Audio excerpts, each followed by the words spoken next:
जय हिंद दोस्तों, आप सभी का स्वागत है। अगर आप मध्य प्रदेश के हैं तो इस चैनल को सब्सक्राइब जरूर कर ले, साथ में बेल आइकन को भी दबा ले। जी हां दोस्तों, आपको मध्य प्रदेश के ताजा और बड़ी खबरें रोजाना देखने को मिलेगी। मध्य प्रदेश रीवा के किसानों के लिए वरदान साबित हो रही है कृषक जीवन कल्याण योजना। जी हां दोस्तों, आप सभी को बता दें, मध्य प्रदेश के रीवा में मुख्यमंत्री कृषक जीवन कल्याण योजना किसानों के लिए काफी मददगार साबित हो रही है। आपको बता दें कि मुख्यमंत्री कृषक जीवन कल्याण योजना 27 सितंबर 2008 से पूरे मध्य प्रदेश में लागू है। बता दें कि रीवा में आजीविका का मुख्य आधार खेती है। गेहूं और धान उत्पादन में रीवा जिला प्रदेश के प्रमुख उत्पादक जिलों में शामिल हो गया है। कृषि कार्य करते हुए कई बार किसान दुर्घटना का शिकार हो जाते, ऐसे में कृषक जीवन कल्याण योजना उनके लिए बहुत लाभकारी है। जी हां दोस्तों, इस योजना के तहत कृषि कार्य करते हुए दुर्घटना में किसान की मौत होने पर उसके परिजनों को 4 लाख रुपए की आर्थिक सहायता दी जाती है। वही दुर्घटना में स्थायी अपंगता होने की स्थिति में 1 लाख रुपए तथा अस्थायी अपंगता होने पर 50,000 रुपए की आर्थिक सहायता दी जाती है। दुर्घटना में किसान की मौत पर 4,000 रुपए अंत्येष्टि अनुदान देने का भी प्रावधान है। प्रदेश में वर्ष 2018-19 में 660 किसान परिवारों को इस योजना से सहायता राशि दी गई है। मध्य प्रदेश में फिर करवट लेगा मौसम, छाएंगे बादल। जी हां दोस्तों, आप सभी को बता दें, बीते दिनों मध्य प्रदेश के मौसम में कई बदलाव देखे गए, जिसके चलते कई जिलों में बारिश और ओले, बिगड़े तापमान में उतार चढ़ाव के चलते फिर शनिवार सुबह से ही वातावरण में नमी कम होने लगी है। मौसम विभाग की माने तो पश्चिमी विक्षोभ के उत्तर भारत में दाखिल होने से 2 सिस्टम एक्टिव होंगे तथा हवा का रुख बदल सकता है, जिसके चलते फिर बादल छाने लगेंगे। जी हां दोस्तों, विभाग की माने तो वर्तमान में कोई सिस्टम एक्टिव नहीं है। इनके कमजोर पड़ते ही वातावरण में नमी कम होने लगी है। हालांकि सोमवार से पश्चिमी विक्षोभ के प्रभाव से मध्य प्रदेश समेत कई राज्यों के मौसम में बदलाव देखने को मिलेगा और बादल छाने के असर है। इससे दिन के तापमान में गिरावट और रात के तापमान में बढ़ोतरी होने लगेगी।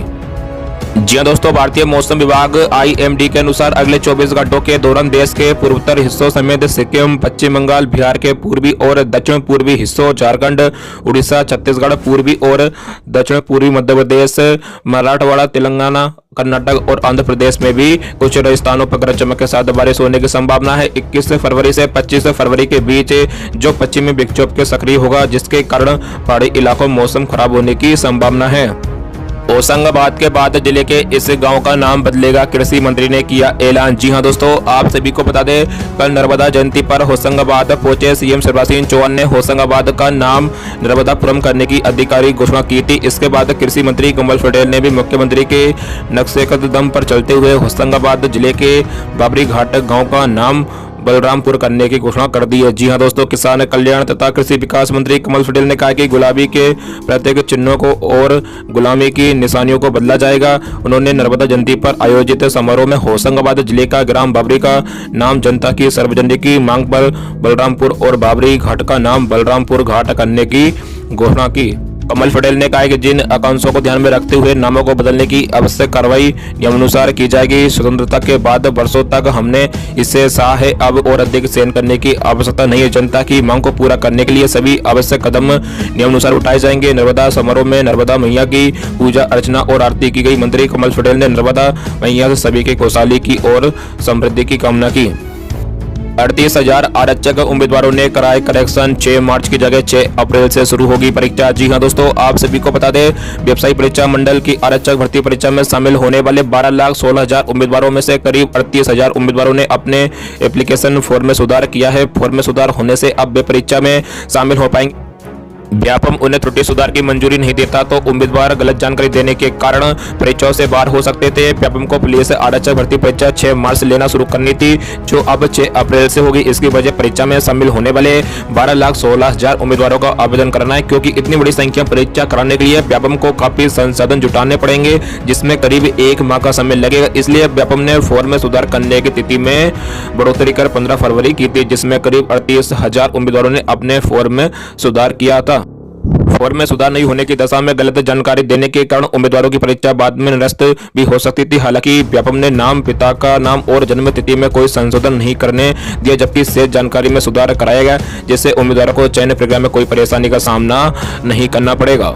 किसानों के काम की खबर, अब यूरिया के लिए नहीं होना पड़ेगा परेशान, शिवराज सरकार देने जा रही है सुविधा। जी हां दोस्तों, आप सभी को बता दें यूरिया खाद का इस्तेमाल मध्य प्रदेश के लगभग सभी किसान करते, ऐसे में हर साल यूरिया की कमी भी देखी जाती है। लेकिन इस बार प्रदेश की शिवराज सरकार कुछ ऐसा कदम उठाने जा रही है जिससे किसानों को यूरिया की परेशानी नहीं होगी। इस बात की जानकारी खुद प्रदेश के सहकारिता विभाग के अधिकारियों ने दी है। जी हाँ दोस्तों, शिवराज सरकार इस बार किसानों को अग्रिम बुकिंग कराने की सुविधा उपलब्ध कराने जा रही है। इसके लिए किसानों को राज्य सहकारी विपणन संघ यानी मार्कफेड की ऑफिशियल वेबसाइट पर यूरिया के लिए आवेदन करना होगा, जिससे किसानों की जानकारी संबंधित सहकारी समिति तक पहुंच जाएगी।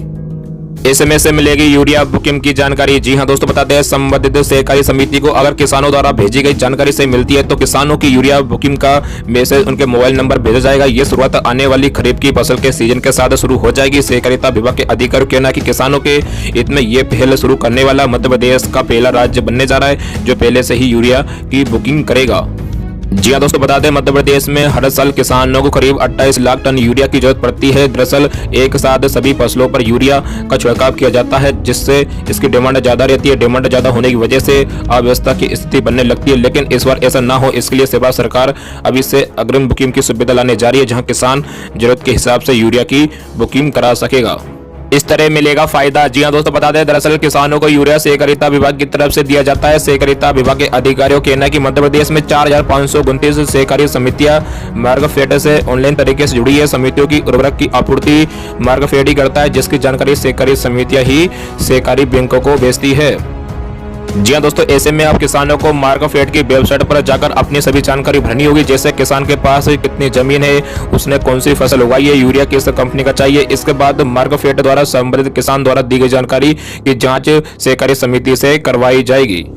अगर जांच सही पाई गई तो किसान को 7 दिन के अंदर जितनी बोरी यूरिया की उसने बुकिंग की होगी उतना यूरिया दिया जाएगा। तो बजट सत्र के दौरान फिर महंगे ब्याज पर 3000 करोड़ का लेंगे कर्ज। जी हां दोस्तों, आप सभी को बता दें विधानसभा का बजट सत्र 22 फरवरी से शुरू हो रहा है। सत्र के दौरान ही राज्य सरकार 23 फरवरी को फिर खुले बाजार से 3000 करोड़ का कर्ज महंगे ब्याज पर लेने जा रही है। वित्त विभाग ई कुबेर सिस्टम के जरिए रिजर्व बैंक ऑफ इंडिया के जरिए ये कर्ज लेगी। इसलिए 23 फरवरी को ई बिड बुलाई जाएगी। सुबह 10:30 बजे से 11:30 बजे के बीच रिजर्व बैंक के कोर बैंकिंग सोल्यूशन ई कुबेर सिस्टम पर जो प्रस्ताव आएंगे उसमें सबसे कम ब्याज दरों पर कर्ज देने वाली संस्था से यह कर्ज लिया जाएगा। सबसे कम ब्याज दर पर कर्ज देने का प्रस्ताव देने वाली वित्तीय संस्था से 24 फरवरी 2021 को कर्ज लेने के लिए अनुबंध किया जाएगा। इस कर्ज की अदायगी राज्य सरकार 17 फरवरी 2031 तक करेगी। इस बार कर्ज के लिए मध्य प्रदेश SDL 7.03% रखी गई है।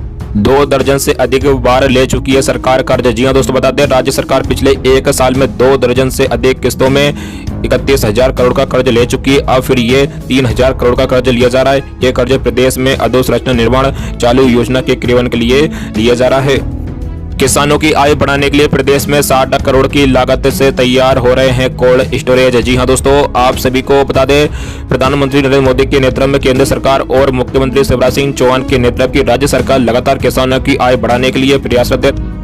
दोनों सरकारें किसानों के लिए अनेक कल्याणकारी योजना संचालित कर रही है। जी हां दोस्तों, प्रदेश में 60 करोड़ की लागत से कोल्ड स्टोरेज का निर्माण हो रहा है। प्रदेश के आगामी बजट में नए कोल्ड स्टोरेज के लिए लगभग 25% तक राशि वृद्धि करने की तैयारी है। किसानों की आय बढ़ाने को लेकर प्रदेश सरकार किसान हितग्राहियों को लागत का 35% तक अनुदान दे रही है। जी हां दोस्तों, प्रदेश के विभिन्न जिलों में लगभग 60 करोड़ रुपए की लागत से कोल्ड स्टोरेज का निर्माण करवाया जा रहा है। ये निर्माण कार्य वर्तमान वित्तीय वर्ष के लिए स्वीकृत किए गए थे, जबकि 1 अप्रैल से शुरू होने वाले नए वित्तीय वर्ष के लिए कोल्ड स्टोरेज के लिए अलग से राशि का प्रावधान किया जाएगा।